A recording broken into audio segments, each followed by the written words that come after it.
یہ صدائے حریت جموں کشمیر ہے۔ کشمیر اپ ڈیٹ کے ساتھ ابن سلام۔ مقبوضہ کشمیر میں لاک ڈاؤن کے 9 ماہ مکمل ہو گئے ہیں۔ علاقے کی مسلم اکثریت کو اقلیت میں بدلنے کے منصوبے کے تحت گزشتہ سال 5 اگست کو کشمیر کے خصوصی اور ریاستی درجے کو ختم کیے جانے کے بعد کشمیریوں کی مزاحمت روکنے کے لیے شروع کردہ اس لاک ڈاؤن کے دوران قابضین نے لوگوں کو ہر طرح کے حقوق اور آزادیوں سے محروم کرنے کے علاوہ خواتین اور بچوں سمیت 100 سے زائد افراد کو شہید اور 1000 سے زائد کو زخمی کر دیا۔ قابض انتظامیہ نے کورونا کے نام پر وادی کشمیر کے 10 اور جموں کے 3 اضلاع کو ریڈ زون قرار دیتے ہوئے بھارتی حکومت کی طرف سے لاک ڈاؤن کے تیسرے مرحلے کے تحت سخت ترین پابندیوں کی زد میں لایا ہے۔ صدر پاکستان ڈاکٹر عارف علوی نے کہا ہے کہ کورونا وائرس کے بحران کے آڑ میں مسئلہ کشمیر کو پس پش ڈالنے کی کوششیں کی جا رہی ہیں۔ ایک ٹویٹ میں انہوں نے کہا ہے کہ فلسطین اور کشمیر جیسی آزادی کی حقیقی تحریکوں کو اسی طرح نقصان پہنچانے کی کوششیں ہو رہی ہیں جس طرح 9/11 کے بعد کی گئیں۔ ادھر تہاڑ جیل میں جامعہ ملیہ اسلامیہ کی محبوس طالبہ اور حقوق کی کارکن صفورہ زرگر کے خلاف سوشل میڈیا پر بی جے پی کے لیڈر اور دہلی فسادات کے مجرم کپل شرما کی طرف سے شروع کردہ توہین آمیز مہم پر صفورہ کے اہل خانہ، حقوق کے کارکنوں اور انصاف پسند حلقوں نے سخت دکھ اور افسوس کا اظہار کیا۔ انہوں نے کہا ہے کہ یہ مودی کا بھارت ہے جہاں رمضان المبارک اور وبائی مرض ہونے کے باوجود حقوق کی بات کرنے والی ایک حاملہ مسلم خاتون قید میں ہے، جبکہ خونریز فسادات بھڑکانے والے مجرم نہ صرف آزاد بلکہ مظلوم خاتون کا تمسخر اڑا رہے ہیں۔ صفورہ کی بہن نے ان کی قید کو سست موت سے تعبیر کیا۔ اپ ڈیٹ ختم ہوا۔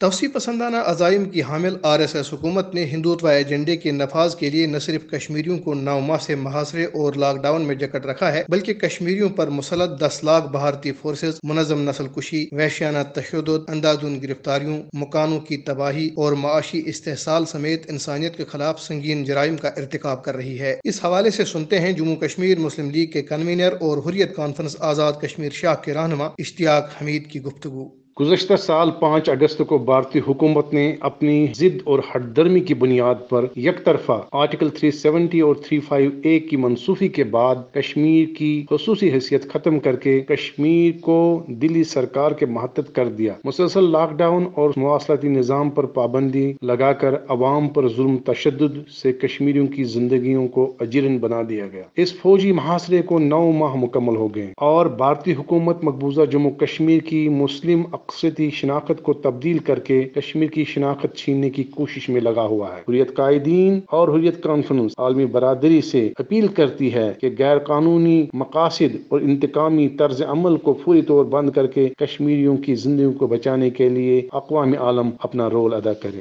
بھارت نے کشمیریوں کو دبانے کے لیے فوجی طاقت، فریب کاری اور سازشوں سمیت تمام حربے آزمائے، لیکن پھر بھی شکست اس کا مقدر بنی اور بنی رہے گی، کیونکہ کشمیری اپنے بقا کی جنگ لڑ رہے ہیں جس میں وہ ہار کے متحمل نہیں ہو سکتے۔